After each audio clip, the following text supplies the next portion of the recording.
स्वागत कीजिए अनुज शर्मा का। आज विस्तार का आगाज हो रहा है और जब किसी अनुज शर्मा जैसे कलाकार से बातचीत करनी हो, जब किसी पद्मश्री से सम्मानित कलाकार से बात करना हो, तो मुझे लगता है कि विस्तार के मंच में, आपके अपने चैनल के मंच में आगाज इसी तरह से होना चाहिए। अंजाम तक तो आप पहुंचा ही देंगे। अनुज भाई, आपका बहुत बहुत स्वागत है इस मंच में। देश माया के भारत गीता, दाई ददा मोर रामौ सीता, दया माया मोर परवा छानी, पर के सेवा मोर सिखानी, इही मोरे जिन गानी मैं लहरियाँ रे, सीधा म सीधा नहीं त डोमी करियाँ रे, मैं छत्तीसगढ़ियाँ रे, मैं छत्तीसगढ़ियाँ रे। बहुत बहुत धन्यवाद ज्ञानंद भाई।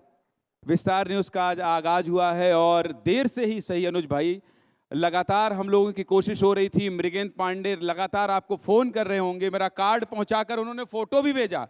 मैंने कहा अनुज भैया को इस मंच पर बुलाऊंगा जरूर। विस्तार का आगाज हुआ है, आपके अपने चैनल का आगाज हुआ है। सबसे पहले आपकी शुभकामनाओं से शुरुआत करना चाहता हूं, उसके बाद तो गीत संगीत का सिलसिला जारी रहेगा ही।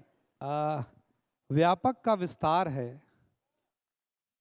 पहले सर्वव्यापक थे और उसकी व्यापकता का जो विस्तार है वो मुझे लगता है छत्तीसगढ़ के लिए, मध्य भारत के लिए, छत्तीसगढ़ियों के लिए, मध्य प्रदेश वालों के लिए और ख़ास तौर पे भारतवासियों के लिए यहाँ के जीवन को, यहाँ के दिन प्रतिदिन की घटनाओं को जानने का सबसे बढ़िया विस्तार पूर्वक वर्णन उन्हें मिलेगा, ऐसा लगता है। और मैं विस्तार परिवार को बहुत बहुत सारी बधाई और शुभकामनाएं देता हूँ कि जिन्होंने इतने खूबसूरत से नाम के साथ, जिसके शुरुआत में ही इतना विस्तार हो, उसका विस्तार कहाँ तक होगा, ये ईश्वर आप लोगों को और लगातार विस्तार दे। इसी शुभकामनाओं के साथ आपके इस आगाज पे आप लोगों का अभिनंदन करता हूं। चुनाव में आप बहुत व्यस्त हैं, इसलिए मैं ज़्यादा कुछ नहीं बोलूँगा। बस ये आपसे वादा लूँगा कि चुनाव जैसे ही बीतता है, ख़त्म होता है और 11 की 11 लोकसभा सीट जीतने की शुभकामनाएं मैं आपको दे सकता हूँ। कांग्रेस वाले होते तो उन्हें भी यही कहता जो आपको कह रहा हूँ।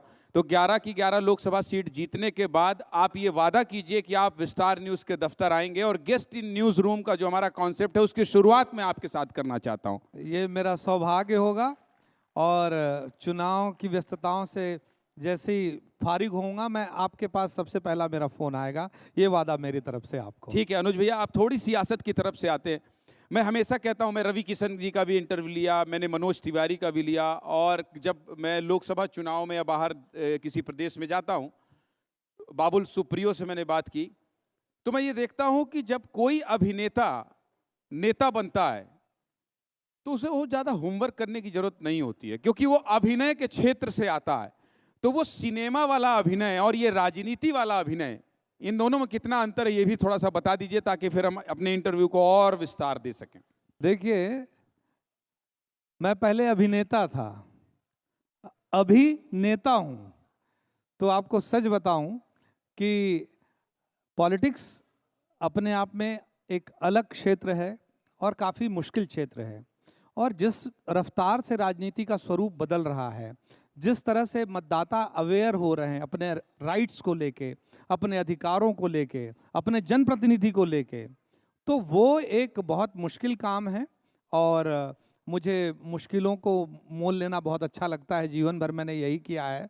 तो मुझे ऐसा लगता है, लेकिन मैं इसको खुशी खुशी और इस काम को मैं एंजॉय कर रहा हूँ। लोगों के बीच जाना और उनके बीच जाकर काम करना, और उसके बाद आपको जो आत्मीय संतुष्टि होती है। पहले एक कलाकार के तौर पर मैं उनका मनोरंजन करता था, तो मुझे जब कभी ऐसी बात आती थी कि मैं किसी की कोई मदद करना चाहता था, तो मेरे हाथ थोड़े बंधे होते थे।